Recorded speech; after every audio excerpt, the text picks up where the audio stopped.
നിമിഷപ്രിയയുടെ വധശിക്ഷ തീരുമാനിച്ചിരുന്നത് ജൂലൈ 16-ാം തീയതി.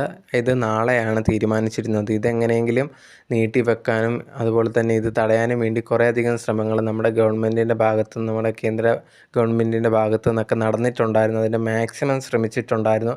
അതുപോലെ തന്നെ ഈ ഒരു അതായത് നിമിഷപ്രിയയുടെ അമ്മയൊക്കെ കുറേയധികം ശ്രമിച്ചിട്ടുണ്ടായിരുന്നു. ഈ ഒരു മരിച്ച ഒരു വ്യക്തിയുടെ, കൊലപ്പെടുത്തിയ ഒരു വ്യക്തിയുടെ വീട്ടുകാരുമായിട്ട് സംസാരിക്കുക, ഒത്തുതീർപ്പുമായിട്ട് പോകാം. കാരണം അവിടുത്തെ ഏമാൻ നിയമം വെച്ചിട്ട് അവിടുത്തെ ആ ഒരു കുടുംബക്കാർ ക്ഷമിക്കുകയാണെങ്കിൽ ആ കേസിൽ നിന്നും വെളിയിൽ വരാൻ പറ്റുന്നതാണ്. പക്ഷേ എന്നിരുന്നിട്ട് പോലും ആ ഒരു കുടുംബം അതിനൊന്നും സമാധാനത്തിൽ പോകാനോ അല്ലെങ്കിൽ ക്ഷമിക്കാനോ ഒന്നും തന്നെ റെഡി ആയിരുന്നില്ല. ഇത്രയും നാളും അതിനൊക്കെ പല പ്രാവശ്യം ശ്രമിച്ചിട്ടുണ്ടായിരുന്നു.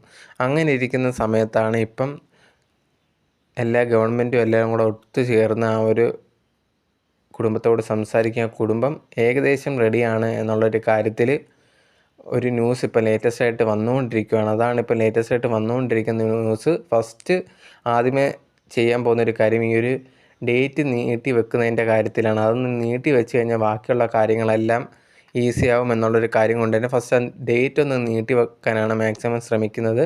അതുപോലെ തന്നെ ആ ഒരു കുടുംബം ഇപ്പം കുറച്ച് പെട്ടു എന്നുള്ളൊരു കാര്യമാണ്. അതുകൊണ്ട് തന്നെ നിമിഷപ്രിയയുടെ കാര്യത്തിൽ ഒരു ഹോപ്പുണ്ട് എന്നുള്ളൊരു കാര്യമാണ്.